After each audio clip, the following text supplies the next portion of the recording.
Hello, everyone. I've been kind of frustrated lately because it doesn't seem that my book, Silent Reckoning, is available for expanded distribution, and I can't figure it out because I clicked on that option. I'm pretty sure I've double checked it. And I know it's supposed to take 2 or 3 months for a book to show up in expanded distribution, but it hasn't so far. And I published it back in June, and I don't really understand why. It doesn't appear with any of my other books on any of the expanded distribution websites, and it's kind of perplexing.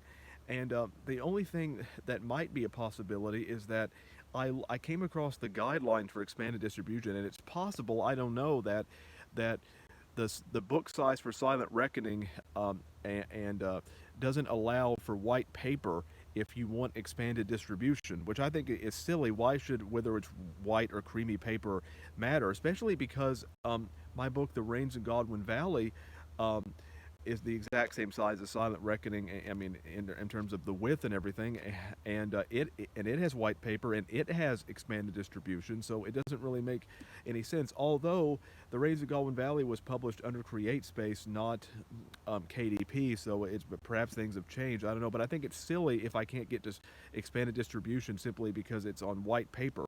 The reason why I chose white paper is one, I think it's cleaner, and also the template that I happened to be working in, which had white paper, was a lot easier to navigate. So I didn't change the template because it was just easier and more convenient.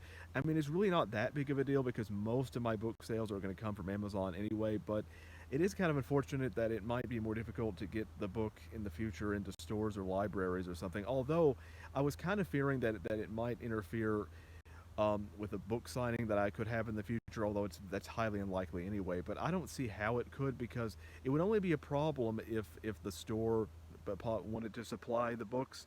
But very often, authors during signings will order their own books through a print cost and bring them. So if that's the case, it shouldn't interfere with any kind of book signing I could do in the future. But it's still frustrating because I just don't understand why it isn't showing up in expanded distribution